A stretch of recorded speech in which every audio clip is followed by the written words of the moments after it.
Tubaniriza ku channel yaffe eno gye bayita Wejjanjabe. Kaleeta nkuleetedde eddagala lye bayita enkenene. Muganda wange gwe atamanyi nkenene bw'efaanana, weetegereze vidiyo eno kuwa eddagala lino lisobole okuyamba.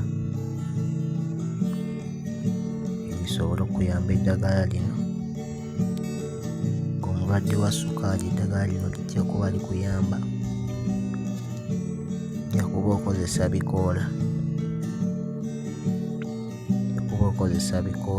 obifumbe okumala eddakiika 10 ku 15.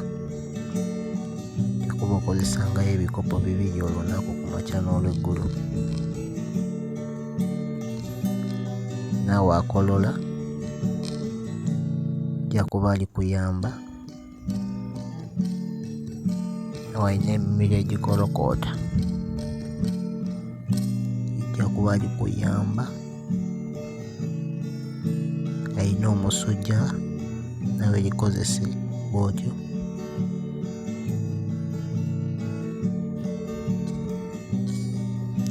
Naawe mulwadde wa mawuggwe, kubanga olumizibwa mawuggwe oba endwadde ez'amawuggwe, edda kuba okozesa eddagala lino lye bayita enkenene. Lijja kuba likuyamba bulungi ddala.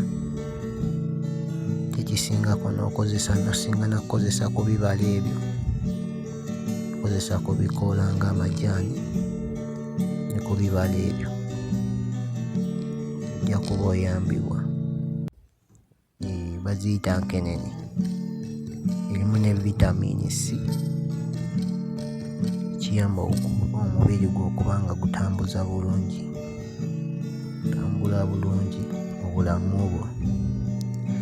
Naye lirina side effect, ejja kuleeteramu ku diarrhea, ejja kuleeteramu ekiddukano, ejja kusibamu ate ne liba terikuddukanyiza, ejja kuleetera constipation, lijja kusiba mukomola obuto. Lirina side effect entonotono naye tolyeraliikirira, lijja kuba likuyamba bulungi. Ate kikwetaagisa n'olisimbako n'ewaka, oba olisimbako ewaka, kubanga ddungi nnyo ku mpewo ewaka, likuwa empewo ennungi, likuwa air quality around your home. Eddagala ddungi nnyo lino, ojja kuba olinoonya olikozese, olisimbeko n'ewaka. Webale gobera channel yaffe eno bayita Wejjanjabe. Ndakusaba subscribing.